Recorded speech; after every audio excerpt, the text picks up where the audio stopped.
Good afternoon, everyone. Thank you so much for joining us. My name is Callie Miller, and I am with High Profile Staffing. For those of you who don't know High Profile, we are a Dallas-based staffing firm specializing in administrative, accounting, finance, and human resource placement here in the Dallas area. And we're so thrilled that so many of you are joining us here today.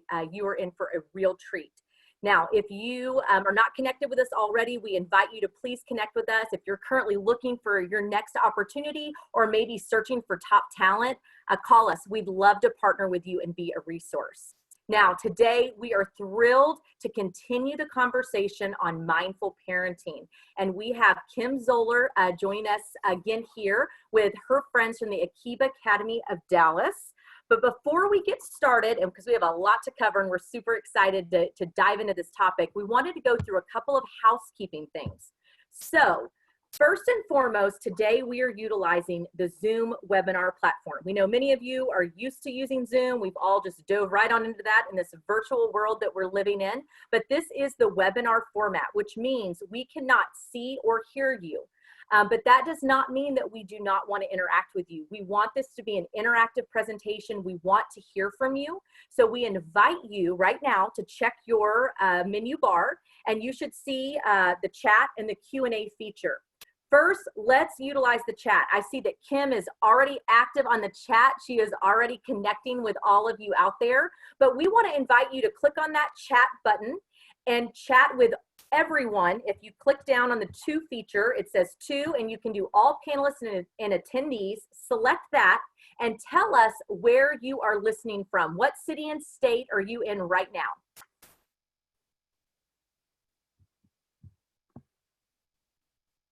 Got Bismarck, North Dakota, Dallas, Louisville, Houston, Rowlett, LA. So folks from California, North Dakota, Ohio, Seagoville. This is so great. We've got people all over the US here. This is awesome. We are so happy that you've taken time to be here today. So that is the chat window, and we encourage you to utilize that to comment on things that you like, to engage with one another. But if you have a question for our panelists, what we would invite you to do is to utilize the Q&A feature. This is the best format for communicating the questions because all of our panelists can see those and they won't get lost in the chat window. So the Q&A feature is for questions, and then the chat is for engaging with one another. So please utilize both of those today. We want this to be interactive. We want you to connect with one another. Now, after today's presentation, here's what you can expect from us. Within the next 24 hours, you will receive a link to our online survey, and we want your feedback. This is how we've been able to provide this programming and to continue these conversations because of your feedback and your thoughts. That's why we're doing this stuff. So we wanted to add value. We want you to enjoy it. So please let us know what you think.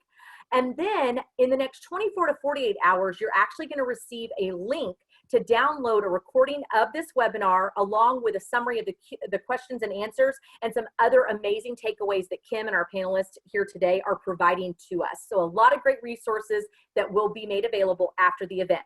If for some reason you missed the email or your security settings filter us out, you can visit highprofilestaffing.com/events, and there you will be able to view upcoming as well as past events and access the downloads. So please take a snapshot of this screen.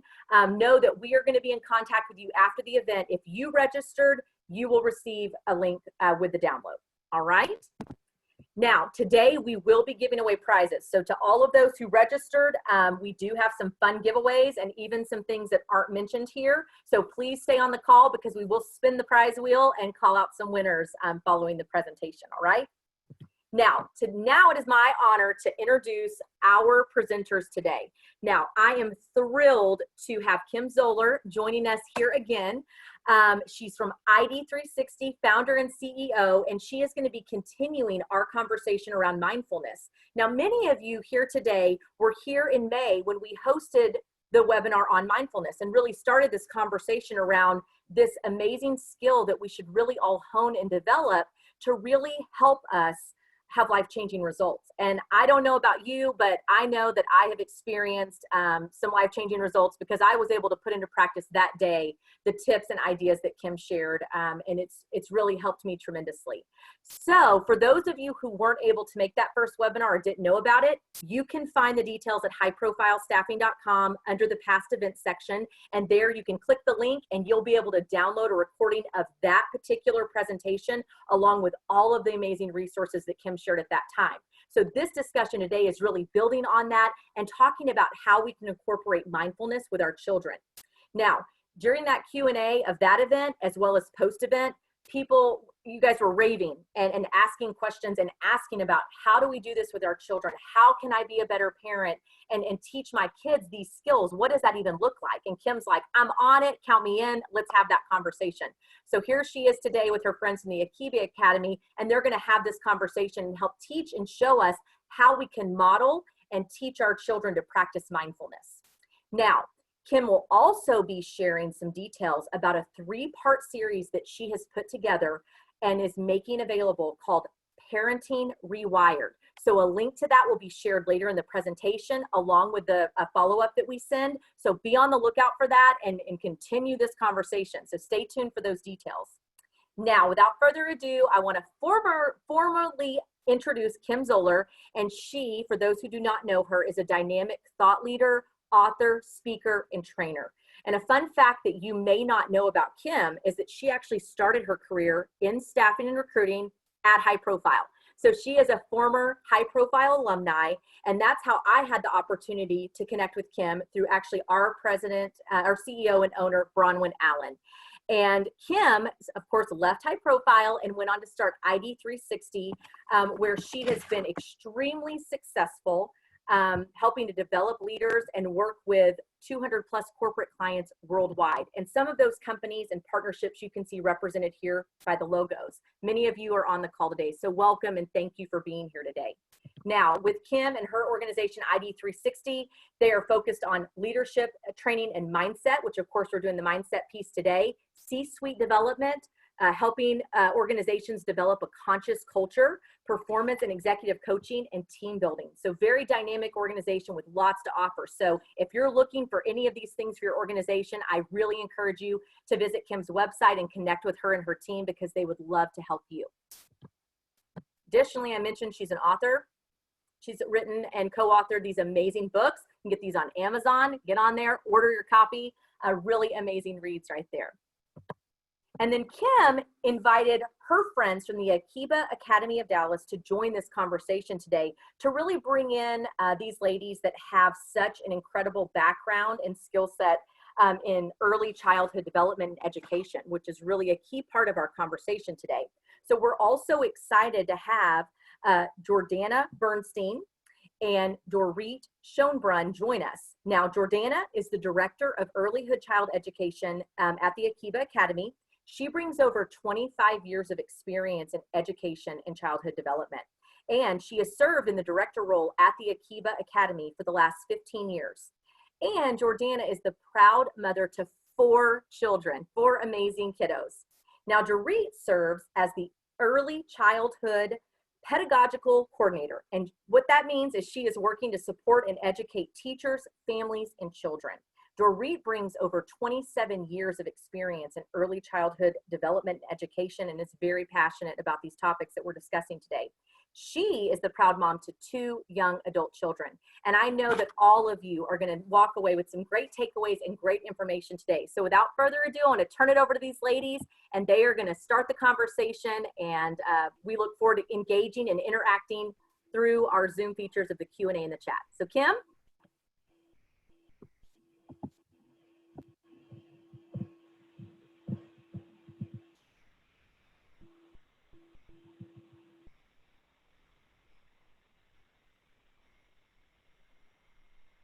Good morning, good morning. Hello, everybody. All right, well, welcome to Mindful Parenting. And I just want to say welcome to Jordana Bernstein and Dorit Schonbrunn, who are joining me. And really, they're our experts on education, as Callie said, and on children and children of all ages. So they're going to talk more about that. I just want to start with a little bit of a baseline for those of you who couldn't join last time or really are wondering, okay, so what is this about? What is mindfulness about? So let's start by just talking about what we're doing today. And knowing that by the end of this session, what you're going to get out of it. So today we're going to really understand what mindfulness is and why it's so important for you and your family. And I say that for our kids, for our parents, for really everyone we touch. And today we're focusing on our kids. Tools that will really help you deal mindfully with your kids and ultimately improve your relationship with them. I have found I have built over the years a strong relationship with my kids. I still find myself really, when I am more mindful, I am such a stronger parent, such a better parent, role model, and friend to them. So that is so big. And ultimately, it's about us. You know, we always, I'm sure all of you have heard, and that's the analogy of like you get on a flight and they say, you know, cover yourself with your mask before anyone else. And so that's what this is about too. It's about, you know, we think, oh my gosh, I wish our kids could change, or I wish our kids would do this, or I wish our kids could do that. And ultimately, it has to start with us, because we cannot teach skills we don't know, which is something I have 100% learned with all of this. We cannot model skills we don't practice. And that it is daily practice, you know, time after time. Just when we think we've got it down, there's someone on here, her name is Becky Edmond, who, when my kids were younger, she was like my coach, my parenting coach. And I used to call her, you know, like day after day saying, Becky, oh my God, they won't go to bed. I'm crying. They got out of bed again. Just when I thought that I knew what to do, it got worse. So, and then we can't practice skills if we're not mindful, because what would happen, just like I described, like that phone call, it's exactly what I did. I was like, you know, pulling my hair out like this lady on the screen. And so let's just, you know, take a breath and say, what is mindfulness anyway? And some of you have seen this. So it's a reminder that it is really a time when we are aware. That's it. We are aware of what's going on, of where we are presently, of acknowledging that, oh my gosh, I feel like pulling my hair out. I acknowledge that I don't know what to do when my son says that again, or they ask for the same thing a million times, whether they are 5 or 50. Not that I have a 50-year-old, but anyway, so it's being aware of those sensations, and it is being present. It is being present, and we're in session, right? I love John Maxwell. We're in session. I love this quote too. Mother Teresa says, be happy in the moment. That's enough. Each moment is all we need, not more. And I think, it's so hard to stay present and be in those moments when all this stuff is coming in. And so again, just a reminder that where we're focusing today is on about kids, and just knowing for ourselves that truly it is about being able to handle all of this and not it handle us. And, you know, really looking at, why are we talking about this today? There are benefits for our children. There are benefits for us. There are benefits long-term for our brains. The data supports it. There is no question. This is not sitting on a mountain. There is no question. And I think that something, and some of you who have been with me doing this for a while will recognize this, that ultimately our emotions are what we feel. It's not who we are. So I really am going to encourage your questions, and then Jordana and Dorit to talk about how just because we get crazed, or just because of, you know, being at home with our kids during this time, and it's really so hard for us, that we're not bad parents. We are just inundated with a newness. And this is not, just because we feel like we want to pull our hair out, or we want our kids to go to someone else's house, you know, whatever it may be, it's still, whether you've got adult kids, by the way, living with you, or you've got your little ones at home, it's not who you are. It is how you feel in a moment. It is triggered. It is old patterns that come around. It is also our nervous system of going from a fight, flight, or freeze to learning how to calm ourselves so that we calm our children. And Dorit's going to talk a lot about the brain. And I just want to say that within this, within our brain, we have to be able to calm ourselves, to go into that parasympathetic, because ultimately it is about breaking our chain, our triggers, to stop attaching so much emotion with things that are coming in at us. And that's truly being mindful.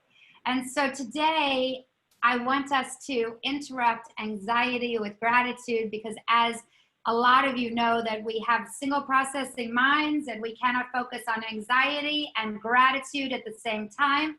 And so I just want everyone to, first of all want you to think about something that's driving you crazy with your kids. And then I want you to just close your eyes for a moment. And I want you to think about what you are grateful for about your kids. And maybe preferably even something that happened in the last day or two. What are you grateful for about your kid? And so as we are there, one thing in that place of gratitude, and it's amazing how when we go to that place, it changes everything. And again, we're going from that sympathetic, parasympathetic. Dorit, we're going to talk about this. She'll explain that in a moment. And so the question is, as we get into it, do you meditate? And this is not about meditation. I do want to mention, though, that meditation is from a data standpoint, the only consistent method of truly changing your brain and changing the wiring in your brain. And so if you want to know more about it, please let me know. Again, we're not focusing on it today. I just want us to think about what it means, what it is. And there are some major benefits to meditation, which after we go through the session today, we will also be able to really think about, wait, I need to calm my brain so that I can model behaviors. So within that, whether you're standing or sitting, I would like everyone to just close your eyes for a moment as we start. And I just want you to inhale in for 4 and exhale out for 4. And I really want you to follow your breath and think about, for the next hour or so, to be so present in making you a better parent, in giving you skills to stay present and calm and be mindful, to make you a stronger person. It is not about being the best. It is not about perfection. It is about being better every day. And inhale in and exhale out, and everything that comes in within the next hour, just know that you can shelve it, because you are making yourself better for you, your families, and for the world. So just open your eyes, please. And I would like to start, by asking Dorit. I want to ask you, why is this so important now? Like, it's always important. The data supported it. It continues to support it. What are you finding in all your years of education? What are you finding now that you notice that 30 or, when my kids were in school with you 20 such years ago, that you didn't see? So thank you so much for having me, Kim. It's a great question. We know, and I'm sure Jordana would agree, that from all of our years, from our own personal experiences with our own families, and from what we have heard from other families and other teachers around the country, we are just seeing that there is so much stress. Our world is so stressful that we live in, and now more than ever, we need to incorporate skills into our lives that we can pass on and teach to our children more than ever, because life is just so stressful. I think Jordana probably could add to that. The only thing I would add is that what we might remember from the way that we were parented, or the things that may have worked 15 years ago, are not necessarily working anymore today. And it's because, and today, it's now more than ever, with everything that we're dealing with in our world, the amount of stress that has been put on a family is insurmountable. And so there are skills that we know will work to help manage the stress that we're feeling, and then we can teach those skills to our children, because we have to be able to model the skills that we want our children to embody.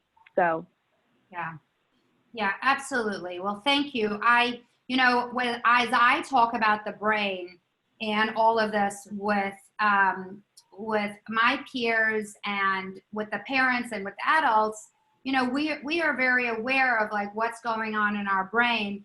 And I'm curious to know, when a kid doesn't know what's going on, are they able to control it? I can tell you that when my kids were little, and I really started studying all of this, and I learned all about the amygdala and having an amygdala hijack, I would tell my kids, talk to my kids about it, teach my kids. And then what ended up happening was that as I would, again, going back to the bedtime, and I would be like, go to bed, and then they would say to me, once I had taught them everything, Mom, you're going into hijack. And I was like, I'm going to my room. I've had enough of this. And I would just say, oh my gosh, they are totally right. I'm in hijack, which was part of actually coming out of hijack. So Dorit, will you go on and talk more about how the brain and knowing about the brain relates to mindful parenting, and how teaching kids, no matter what age they are, about the brain and about how it works and everything else? For sure. It's a great question. It is so important that we know what's happening in our brain, like you were saying, in order to be able to teach it to kids. And what we have found is that you can teach very young children, even as young as 2.5, how to know what's happening in their brain and to learn about their brain. And one of the ways we teach them, and it's a great just symbol and signal for ourselves too, is through what we call the hand-brain model, which was developed by a man named Dr. Dan Siegel. And you will see that after this, that chances are you will begin to have this symbol in your head the way I do on a very regular basis. So what we do with very young children, and it can be modified for older kids, and it could just be a conversation with teens and over, but we say, do you know where your brain is? And they know, it's inside their head. And so we say, we are going to pretend that our hand is our brain. Now, is this really our brain? No, it's not really our brain, but we're going to pretend this is our brain. Now, can you point right over here, the front part of your head? So that's really that front part of your brain inside. We're going to pretend that this is that part. That front part, that's called the prefrontal cortex. Can you say that, prefrontal cortex? That's kind of hard to say, so we can just call it our PFC. And let me tell you something, there's nothing cuter than a 3-year-old talking about their prefrontal cortex. The only thing cuter than that is when they talk about their amygdala. So PFC, your prefrontal cortex, and that's where you make all your good choices and all your good decisions, and you can plan things, and you can, it just feels so good. So that's your PFC. That has all the power. You want that to have all the power. You want your PFC to run the show. Now, point to the back of your head. We're going to pretend that the back part is right here. This part, the back part of your brain, that's called the hippocampus. Sounds like hippopotamus. That's so silly. Is this a hippopotamus? Is there a hippopotamus in our brain? No. And we say these things because it helps them remember. We say the hippocampus is where you keep your memories. And you can remember things that felt good and things that didn't feel good. Now, deep inside your head that I can't even point to, because it's like a peach pit. You can't see the peach pit when the peach is whole, right? Well, deep inside, now we're gonna lift up our PFC, there's a little part called our amygdala. Now, is this really an amygdala? No, that's your thumb, but remember, we're pretending. Your amygdala is really great when you're in trouble and when you're in danger.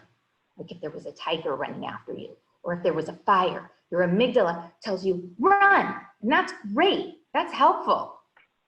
Sometimes your amygdala is really tricky, and it thinks that you're in danger even when you're not. So when your brother comes and grabs your toy away, you get really mad and your amygdala goes, quick, hit him, because your amygdala thinks you're in trouble and you've got to protect yourself. But when your brother takes your toy away, are you really in danger? No, that's so silly. That's not an emergency. You're not going to call 911 for that. No way. So the thing is, here's the secret. You are the boss of your amygdala. You never have to let your amygdala run the show. When your PFC, when you flip your lid, when your PFC goes offline, goes high up, and your amygdala wants to run the show, you can be the boss by taking some deep breaths. Watch, do it with me.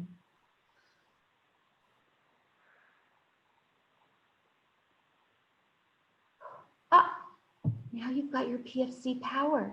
Now you can make a good decision. Now you can let your hippocampus say, hey, when you hit your brother, you get in trouble, and that's no fun. But when you talk and work it out, then you come up with a good plan and you end up getting more things that you like, and you like that feeling. And you will be shocked that from using this model, children really get it. The more you talk about it, the more you use it. When we have used this as a signal and we have seen kids get themselves calm just from doing this, they really learn about it and they get it. And from teaching it and talking about it, it becomes a mental image for ourselves too. And I can tell you, Kim, that I've used it multiple times this week because of some car mechanic issues I've been having. So I want to, I'd like to, before we go on to, well, what do we do with this? And I just want to share that even this morning, I shared this with a group and some of you are on here. And I mean, first of all, Dorit, I love to listen to you. I love how I've known Dorit a long time, and I love the way she speaks to children and how they react to her. And it's the most fun thing to watch ever. I wanted to say that exact thing can be taught to a 16 and 17 and 18-year-old, and even those of us this morning who are 30, 40, and 50 years old, that really it is an explanation of like, this is what's going on. All of us, we are known to be more visual and feeling, once we feel, once we see all of that, it really, to have that even in our own heads is so incredible. And so that's just something that even though you're hearing about it from a little kid standpoint, for those of you that have teenagers and on, it's the same explanation without the baby voice. So for sure. Kim, I will tell you that although I don't recommend everybody do this at home, you really need to know your audience. But there have been times, especially when I was first learning this and teaching it, and I talk about it at home, and I talked about it with my husband, and I would be like in a bad mood, and he would just look at me and go, and I just make me crack up, and it would, yeah. It definitely made me laugh and calm me down. And even though the purpose of this isn't that we shouldn't feel our feelings, right, had that effect on me, but the purpose is just like, don't be so, you don't need to be right. Well, it's getting us out of our sympathetic into our parasympathetic. It's getting us into it. It's shocking, you guys. It's shocking. It's a single processor. So what it's doing is it's taking the emotion, seeing this, cracking up and going, oh yeah. It's taking it and making it into our logical brain. So and be more mindful. Exactly. And so what we're doing for every section as we go through today is giving you rewirements, tools to take away, because yes, the knowledge is great.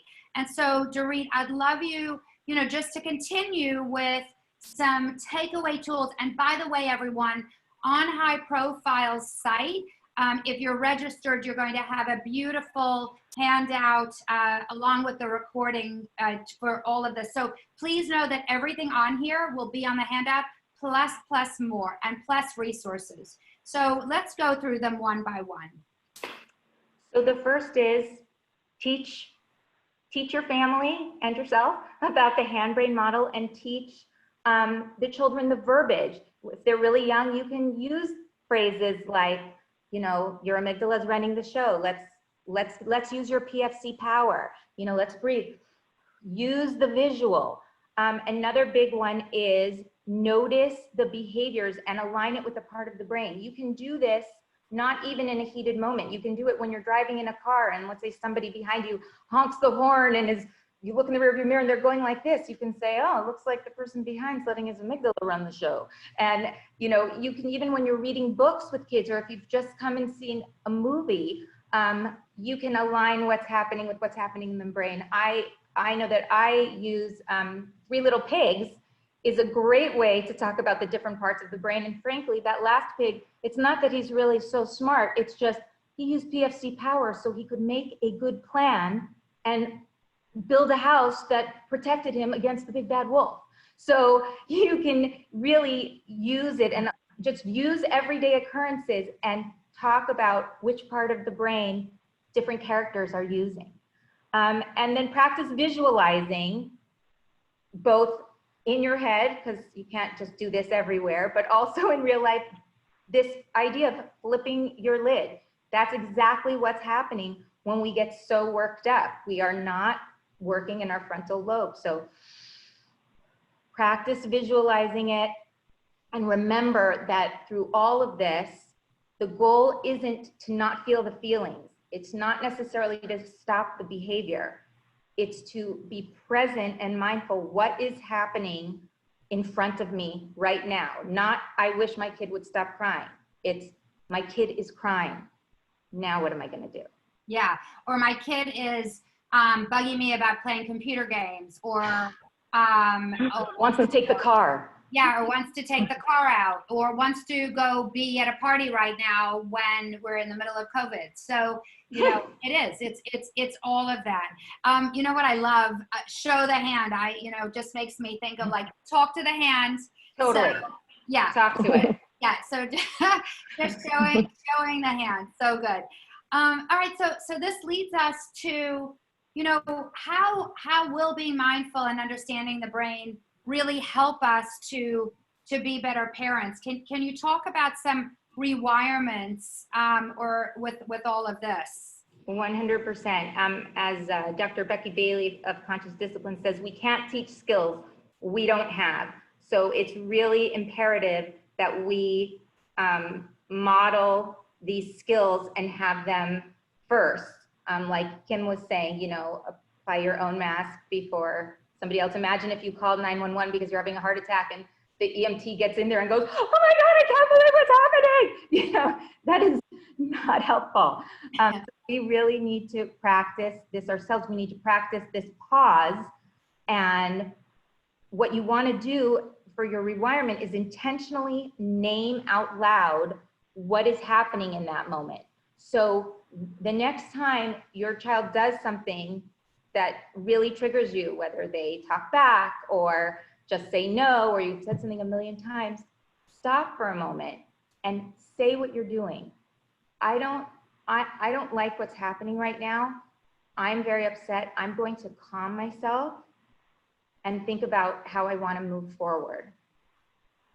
That, unless there is real imminent danger, we don't need to respond right away, and yet we all do. And do you think you could do that with whether you have a 3-year-old or a 20-year-old? Like, I know that we can. I know from my own personal experience, and I will be sharing many, many stories in our 3-part series of what that looks like with older children. It 100% makes a difference. And another, besides naming it out loud, another rewirement is paying attention to how we're feeling.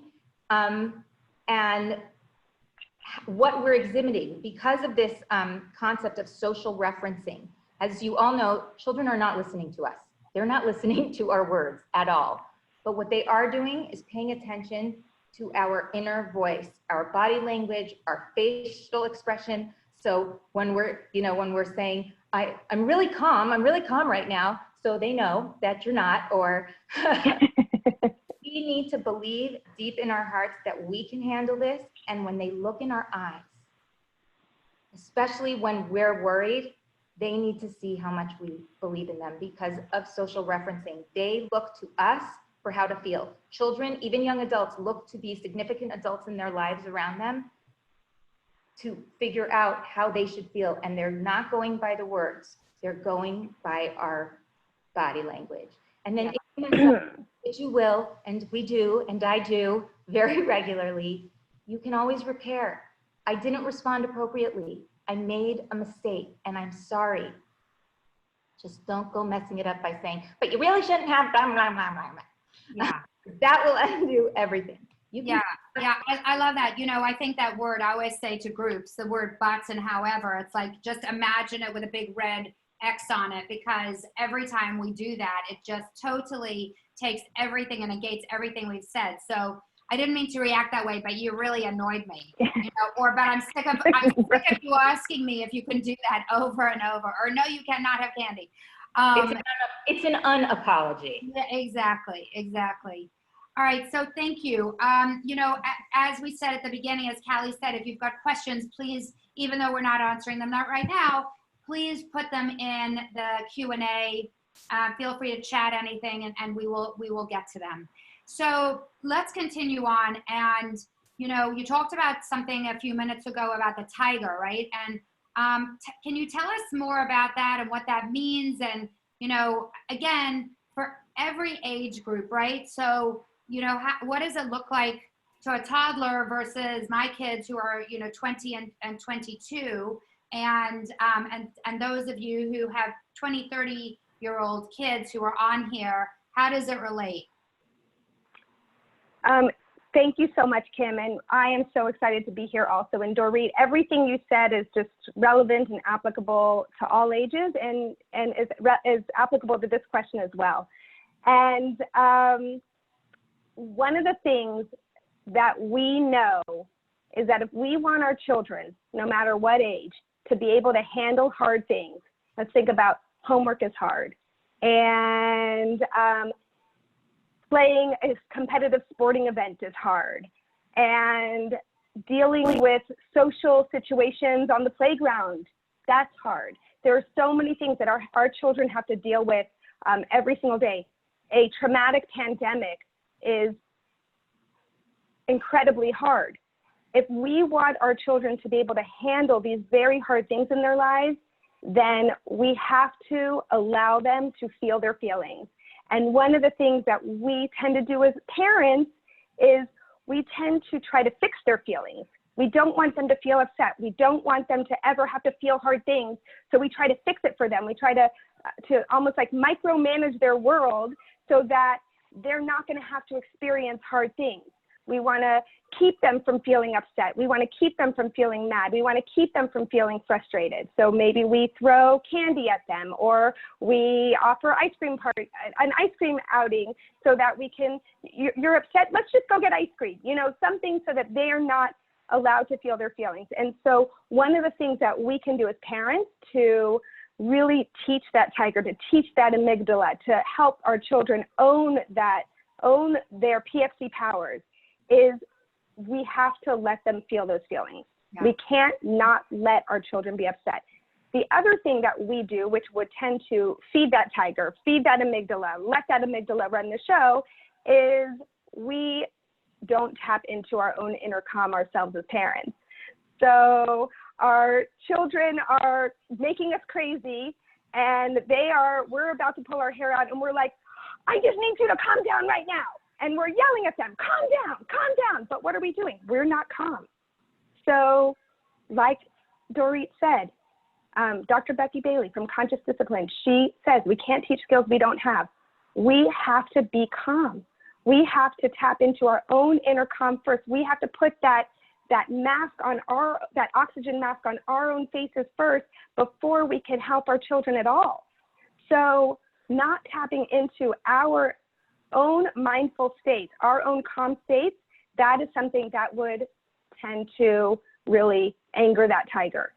And if we can't handle our children's feelings, then they're not going to be able to handle their feelings. We need to be able to calm ourselves, use some of those meditation techniques that Kim was talking about, find that thing that helps us connect to our own calm so that our children can see, not only from the way that we're verbalizing to them, but our whole body, our whole state of being is expressing a sense of calm. And only then can we help them really tap into those PFC powers that they have and not let their amygdala run the show. Yeah. So that's, No, go ahead. I'm sorry. No, go on. No, I was just going to say that. So that's what we tend to do that will feed the tiger. But the way that we can really tame that tiger is really tapping into that inner calm. Yeah. You know, what I was going to say that I find before we go into the rewirements, what I find for myself is that the older my kids get, because they're not around me, and for a lot of you, you know that my kids live in another country. So the fact is, when I'm with them, all I want to do is do for them. Or when they call me upset, all I want to do is protect them. And, you know, my kids, as many of you know, are both in the army in Israel. And sometimes they'll call me and tell me something. And I have a contact, you know, high up in the government. And I'm like, should I call him? And they literally are like, Mom, are you joking? Like, you don't get it. You don't get it. You know, like, chill out, Mom. And then I'm like, what am I doing? And then, you know, David, their dad, will be like, Kim, you're hilarious, helicopter. You know, and then I'm like, okay, wait, I'm not practicing what I preach. I'm not practicing. So we all do this. And whether it's when they're little and wanting to jump in and save them, or when they call you, just listening and being there and saying, all right, you know, thank you for sharing, as opposed to, how can I save you? How can I change this? And it is funny when your kids turn around and they're like, be more mindful, Mom. No, you cannot call the general da-da-da-da-da just because I have a temperature. And I'm like, but you're sick. So anyway, all right. So, Jordana, will you please share, and I'll some of the rewirements, like, okay, so now I know about the tiger, like, what are some of the things that I can do to actually rewire my brain and help my kids, no matter how old they are? Yeah. So first of all, I want to say that we know that none of this is easy. This is not stuff that tends to come naturally to people. So the idea of being mindful is that you're really having to think through these scenarios and think through these situations. So with that, I want to say, try to plan for some things, right? So try to plan for moments of calm and moments of peace and moments that you're going to, no matter what, you're going to see your children in these moments as fully capable and wonderful, right? Nothing's going to hijack this wonderful moment between you and your child. So maybe plan for 3 times a day. Once, like sometime around wake up time, sometime maybe right after school, sometime right before your children go to bed. Plan for these times to do something calm and connecting, even if it's quick, even if it's 2 minutes of, let's just like review what we're grateful for. I'm going to share 5 things I'm grateful for, and you share 5 things you're grateful for. If I actually did this with my daughter the other day, and it took us 2 minutes, but we connected, we were calm. I actually asked her first, and then what did she do? She said, Mom, now I want to hear what you're grateful for. So she was seeking that moment of connection with me. She was seeking that opportunity to not only have me listen to her, but she wanted to listen to me too. So come up with just a few times a day that you are going to plan to have moments of connection with your children. And again, these are going to be moments that plan for these moments when you know your home is generally in a more calm state.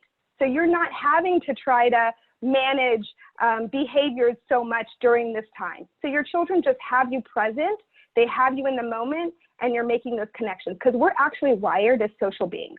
So and not only that, more than that, we are wired to want to connect with our parents. So if you're not making those connections intentionally with your children, they're going to seek those connections in so many kinds of ways. And that sometimes it's not in the most positive way. So really plan for those connections.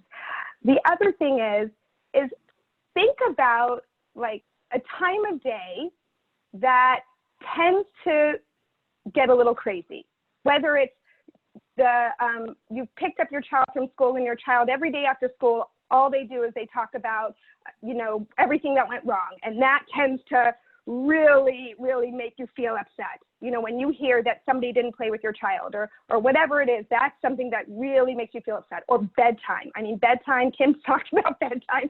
Bedtime, I know we get so many parents asking us about, how can I just get my child to go to bed already? And so bedtime is another time. Think about moments where you tend to let your amygdala run the show and not use your own PSC powers, or it's hard for you to tap into your inner calm. Choose one moment like that and just plan for what you're going to do to remain calm in that moment. Not that your kids are going to do everything you want just because you're remaining calm, but no matter what, you're gonna keep your cool. You are gonna remain calm. You're gonna remain mindful. Those are my suggestions. Practice, practice, practice.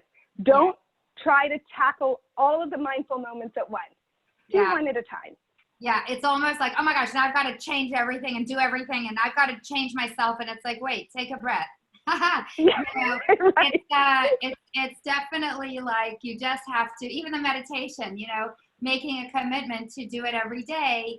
It takes definitely it takes commitment. Takes commitment. That's why it is mindful parenting, because this isn't doing what we do naturally. And one of the things that is such a stopper is like, well, my parents, my parents did fine, and look at me. Well, okay. Or or thinking, well, I don't have time for this. Okay, well, we don't have time for it yet. We have time to be angry all the time at our kids. And so, I think that that's something to think about in all of this. So that takes me to this, is that, when is the right time to start? What happens if you're on this and you have a teenager and you are, and the teenager is 16 or 17, and you're like, wait, I've done none of this. What now? Right. So, okay.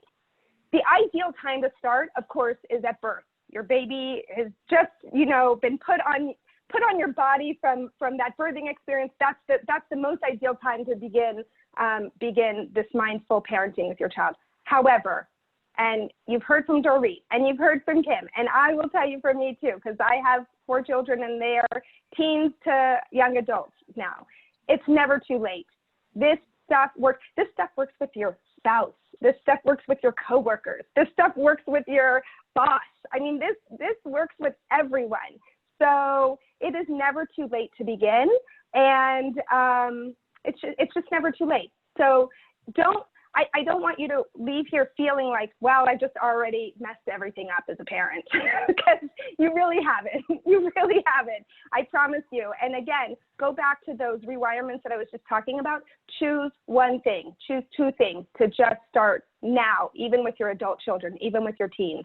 Yeah, and I think, Jordana, I want to talk about the rewirements on this. And, Shadia was so wonderful to share. I just want to mention this in the chat box. Being a married single parent, it's hard when you feel no partner support in parenting. All the stress falls on my shoulders. I feel like I flip my lid all the time. And I wrote back that, this is so normal. Or if you have, whether you're married or you co-parent with a parent outside of your home, or you are co-parenting, sometimes you've got different philosophies, even if they are totally hands-on. And so the thing is that knowing we flip our lids all the time, saying, oh, you know what? I don't want to do this anymore. I don't want my kids to model this. And I can assure you that, you know, when we turn around and we're like, I don't want to be like my mom, or I'll say something like, I'm never going to be like my mom. And then all of a sudden you turn around and you're like, I'm just like my mom. So I think that like, I love what you're saying. And that is, these are skills. We think that this is normal. No, these are skills that we're learning, and data is catching up to the brain, so to speak, and learning. And so can you tell us, like, if we look at, let's go through each one. Here's our first one with a rewirement for what can we do for babies? We want to start. We've got a baby. Lots of people with you know, newborns or babies, 0 to I don't know what you consider a baby, like a year. A year and a half, yeah. Yeah. So tell us, what are some rewirements you can do? Yeah, so the first thing I want to say is that we have to keep in mind, because one thing that we often hear is they're just babies. You know, they're just babies. They don't really understand what we're talking about anyway, or they don't really get it because they're just babies. So one thing I first want to say is that we have to keep in mind that from that very first moment, our babies are learning to verbalize. They're learning to verbalize internally, and they're learning to verbalize with language. So everything that we do as a parent, the way that our body stays calm and stays in that calm state, and the way that we talk to our babies when they're crying, everything we're doing, they are beginning to learn their own verbal language of how to be. And so for any age, whether you're a baby or a high school student, try to keep, and you'll see on our slide here, try to keep those words like don't cry or you're fine or it's okay out of your vocabulary.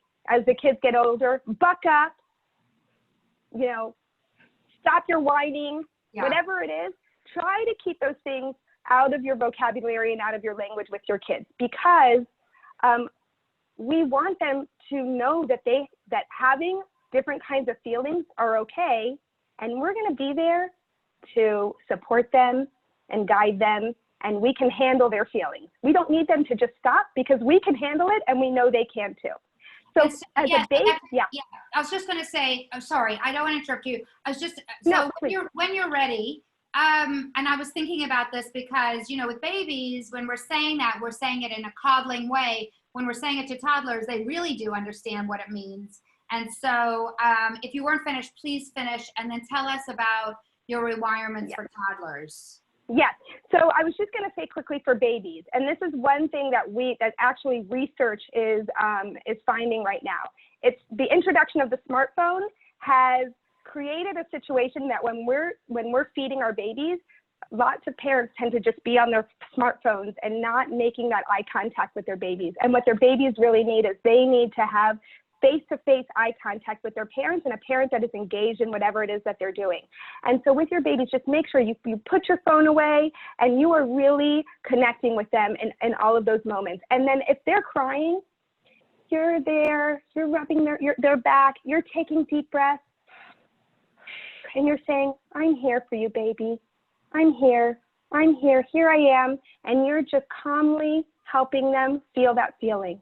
And so that's my suggestion for a baby. For a toddler, and this is, you know, toddler tantrums, we know, terrible twos, you know, those tantrums, they can be very, very, they can feel heavy. And sometimes we just want them to stop, because it's hard for us to handle when our toddler is screaming and crying. It's even for the ears, it's hard on the ears. So try very hard not to offer rewards for your children to not feel their feelings. Like if you don't cry, I'm going to give you a lollipop. Or if you have a good day at school, we're going to buy a toy at the end of the day. Okay? Because what you're telling your children is that it's not okay to have those feelings. So instead, what we want to be able to say, our toddler is crying, our toddler is screaming, we want to say, you look sad. You look upset. I'm here for you. Would you like a hug? Do you think you need a hug right now? And I will tell you, more times than not, your toddler will say yes. And then you have that huggable moment, and then they're able to move past that feeling. So that's toddlers. Elementary school kids, this is one where I can tell you, I experienced this as a parent myself. Your child comes home and says, I had no one to play with on the playground today. Everyone was mean to me. That is the kind of thing that can really feel hard as a parent to handle. But what you need to do, you need to maintain your calm.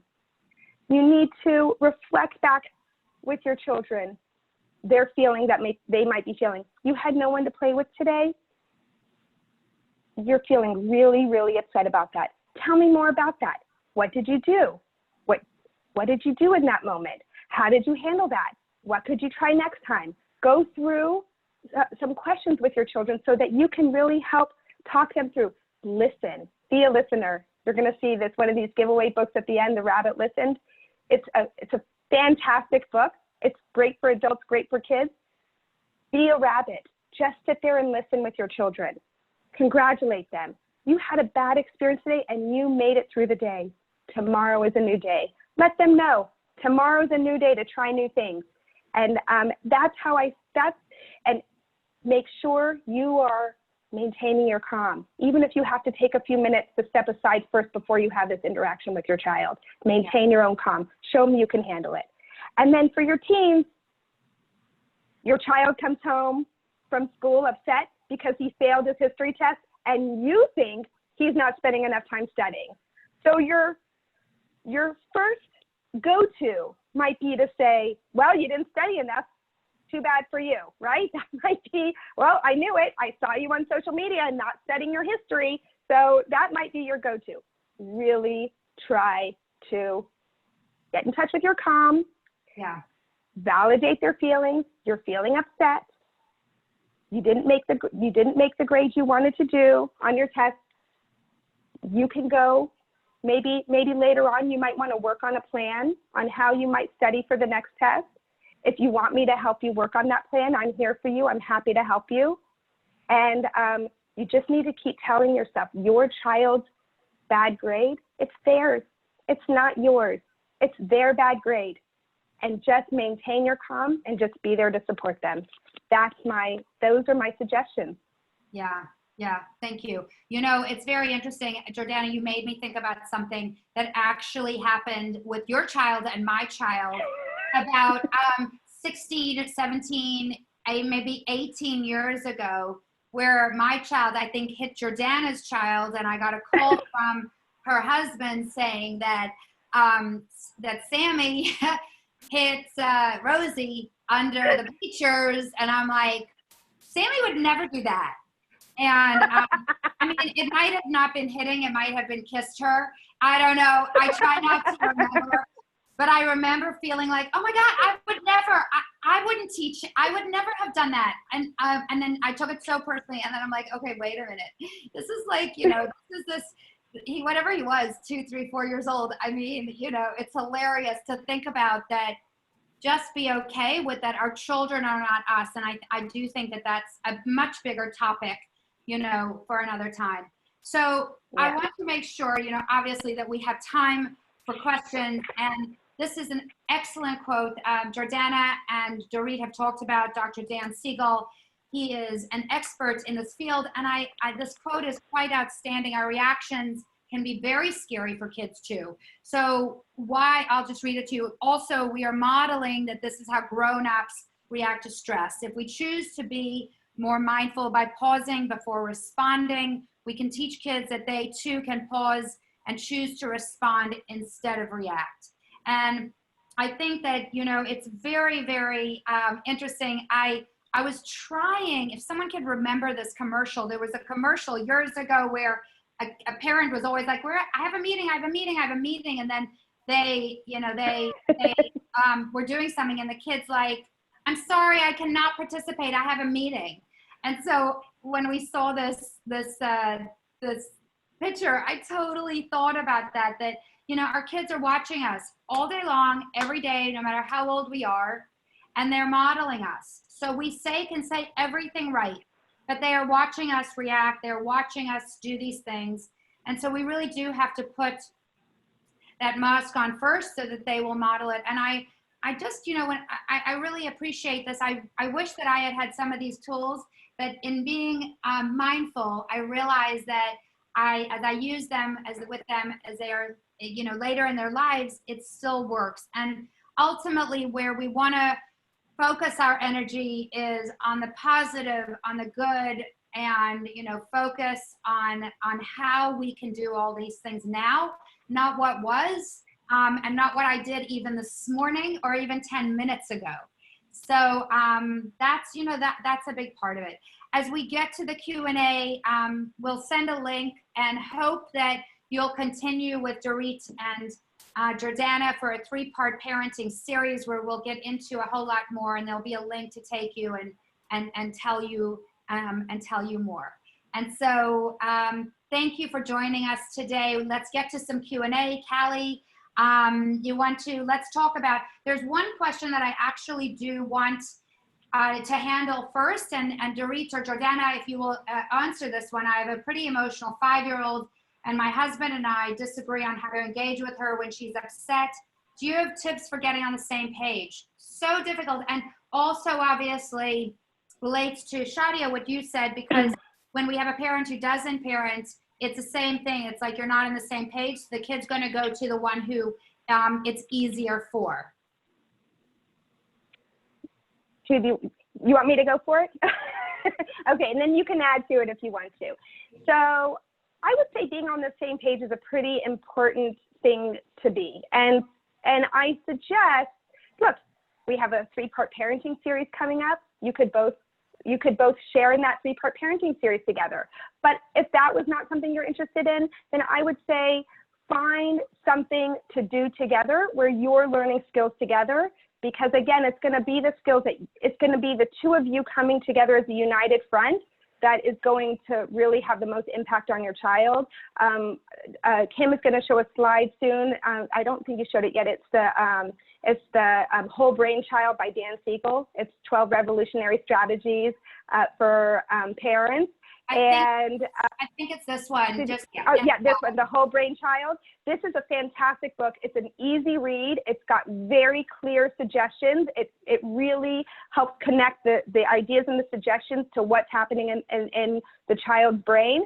And so I suggest that you come together, maybe do a little book study together. This is one that I would actually recommend, and talk through, not in front of your child, but together, when your child is not there, have conversations about, okay, did this work? Did this not work? What could we try to do the next time? And just try to get on the same page together. But for sure, when your child is not around, you don't want your child witnessing these conversations. So yeah. And I think that one thing I want to add to that, especially when you do something like this, is it's very easy to go to your spouse and say, or the other parent, and say, I know that what you're doing is wrong, or I know that I learned stuff and you need to learn it too.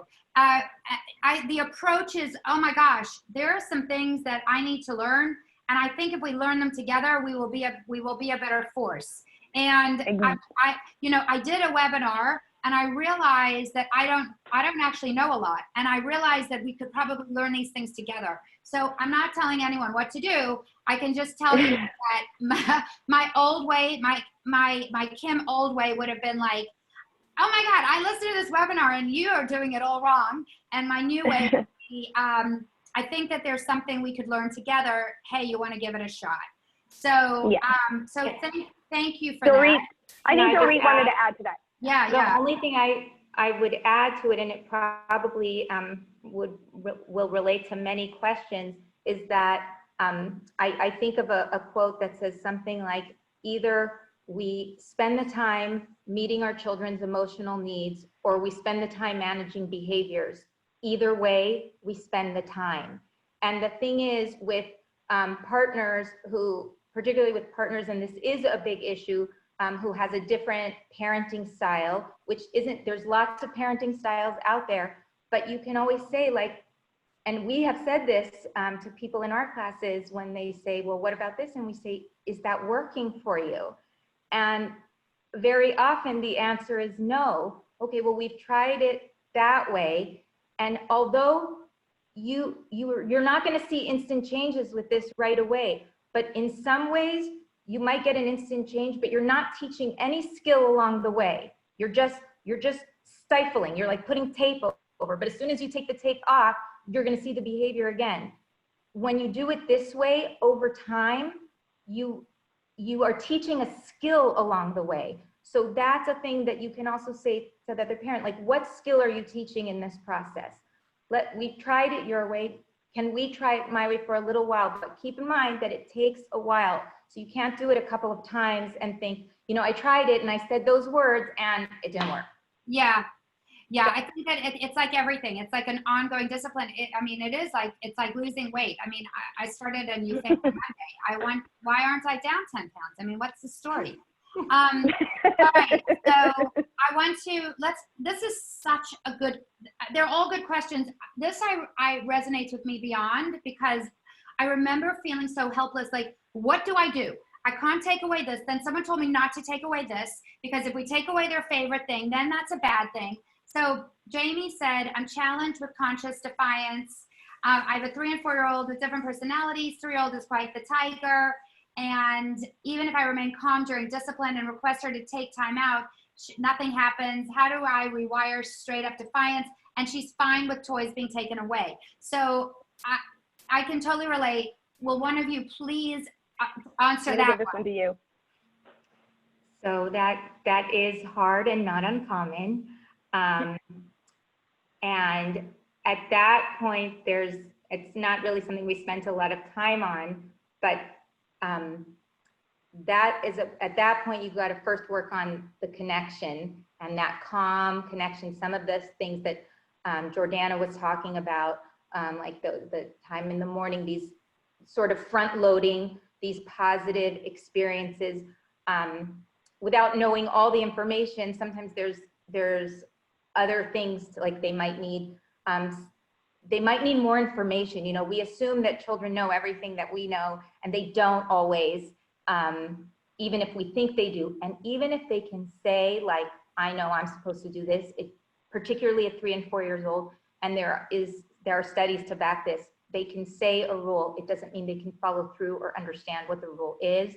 But remember, at least at the very beginning, in that moment, your calm is teaching them, as is your reaction. So kind of rewiring your own mind first. I am going to first focus on myself, and I'm going to expect that I'm not going to see a big change in the behavior right now. I'm going to talk about what I'm doing, and maybe even see what is my child asking for. If they don't care about the toy, and they don't care about, what is it that they need?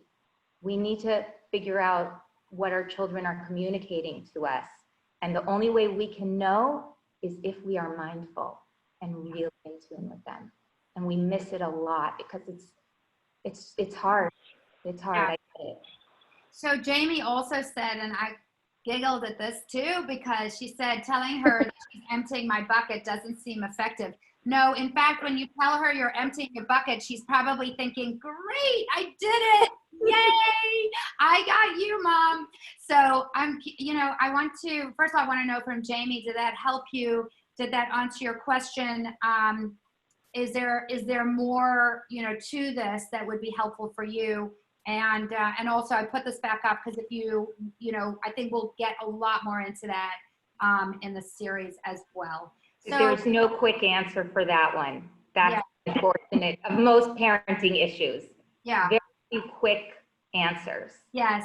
And Jamie, I love this. I need more one-on-one time with her, and it's very complicated, and you're going to, we can figure that out too, because a lot of our clients spend one-on-one time with Jordana and Dorit. And I know, again, I always had someone to talk about who I felt like was a parenting expert who's on here. So I want to just, this is a question, it's not in the Q&A.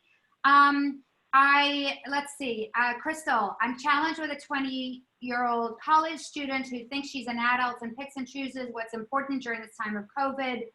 I really like the suggestion of telling her that I don't like how something is playing out. I need to calm myself and then reapproaching things. It's been hard to let it go. And I need to work on that. And I wanted to turn that into, even though it was a statement, I wanted to turn it into a question to say, what more do we do when we have 15, 16, 17? I mean, I'm craving social interaction. So I can imagine for them during this time, and also the riots and what's happening in our world is touching our young adults so deeply. And so, can we talk just a little bit about that in the last few minutes? Yeah, I would say I can absolutely relate to this challenge because I have a 16 and 19-year-old at home with me right now. I'm grateful every day that they are, they're two boys. They're like best friends, so they really have each other. So I think that that's been almost a saving grace, because I think it would be much different if they didn't have each other. And one thing that I'm finding as a parent myself is that there are parents parenting in all different kinds of ways right now, and some are a little bit more lax about the guidelines than others. And I live in a home where we're trying to be more strict about the guidelines. And I've really just been having a lot of conversations with my kids surrounding it. They're old enough that we can really watch some of the different statistics together, talk about them together. And one of the things I've actually said to my kids, one of them has a girlfriend, and he really can't see her at all, or just a very, very little. Her parents are also very strict, so our kids have been able to only be together. But one thing that I said to all of my kids is that the more you don't follow the guidelines, the longer it's going to take for us to get through all of this.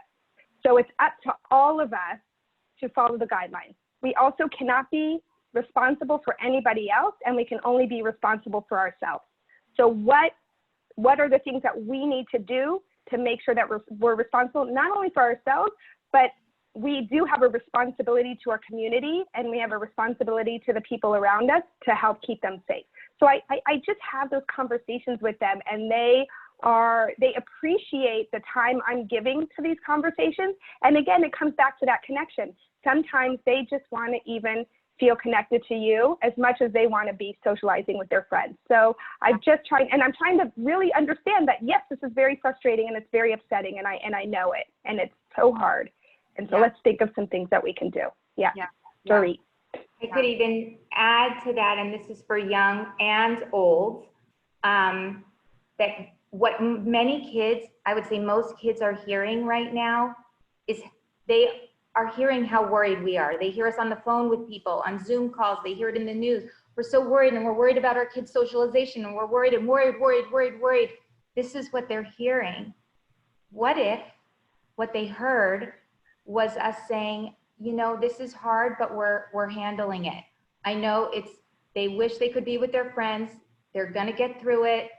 These are the kinds of things we're doing. let them overhear you say, acknowledging that it's hard, but that you're handling it, and that they can get through it. We want that message being sent all the time. I believe in you. I believe you can get through it, because we can't change this, and we definitely can't change other people, but we can influence them subtly with what they're thinking by letting them hear what we want. Yeah.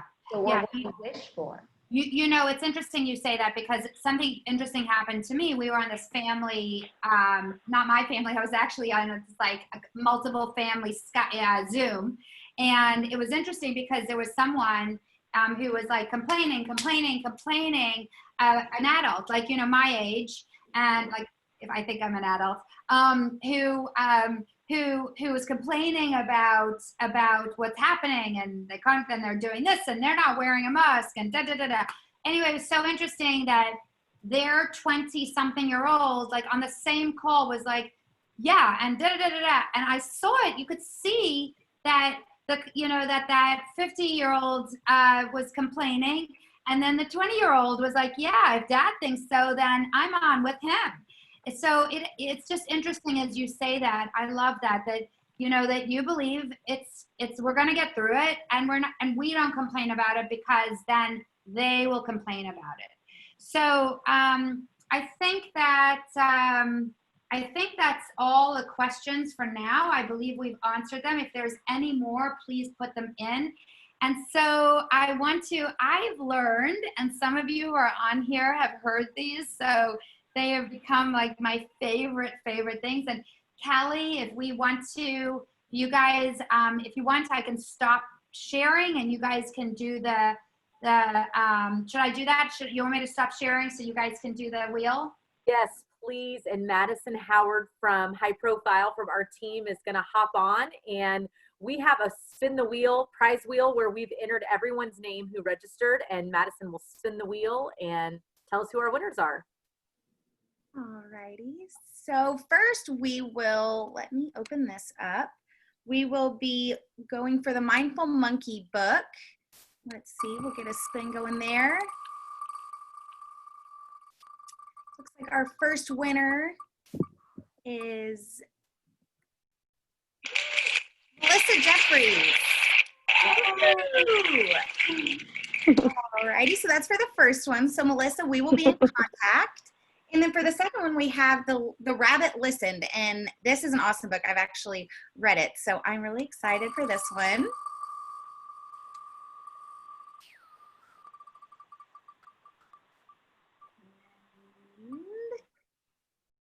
All right, Billy. So Billy Dressler, you will be the winner of our second book. So Billy and Melissa, we will be in contact to organize getting those over to you. And congratulations to you both. Awesome. Awesome. So anything, Callie, before, we close it, I want to say from us, first of all, thank you so much for having me, for having Dorit and Jordana and being a part of this. It is recorded. It will be on High Profile site. We will also publish it as well. And you'll get a handout, just with everything that Jordana and Dorit shared with us. We are also doing it at 8 p.m. There's a link for that. And Callie, are you going to put a link in so that they can register if they want to for the 3-week course? Yes. So here's what will happen. We will send out a survey in the next 24 hours. And in fact, right now, Madison will share a link to the 8 p.m. session. It's also shared on the Facebook, on our Facebook page where we've been broadcasting live. So for anyone who wants to share this video with friends, families, spouses, partners, please feel free. You can access it on Facebook at the High Profile Staffing page. And we invite you to like and follow us there to hear about these events and more. But again, the live recording is there. We will also be sending out a link to the recording. So you will have that for future use. All you'll have to do is just put in your information. It'll send you an email. And that email will include, again, a link to this video recording, all of the resources. As Kim mentioned, we've put together some takeaway pages. It'll have a link to the 3-part series that Kim mentioned, and additional resources. So the books that were mentioned, all of those things will be there for you so that you can reference it at a later time. So please join us tonight. Tell your friends. If you think someone will benefit from this, we'd love to see them tonight at 8 p.m. Yeah. Well, thank you, Callie. Thank you so much. And I hope that everyone enjoyed it. And just take a breath and think about one thing, like Jordana said, one thing at a time. And just learning the skill. So we hope to see you soon. Absolutely. And Kim, Jordana, and Dorit, thank you so much. I know that I took so many notes for my 5- and 1-year-old and my husband, so we can start implementing some of these things. And I have no doubt that every parent who was on today did the same. So thank you for sharing. Thank you for sharing your passion and your heart. We really appreciate it. And again, we look forward to connecting with all of you post-event and hope to see you at 8 p.m. tonight. You guys have a great day.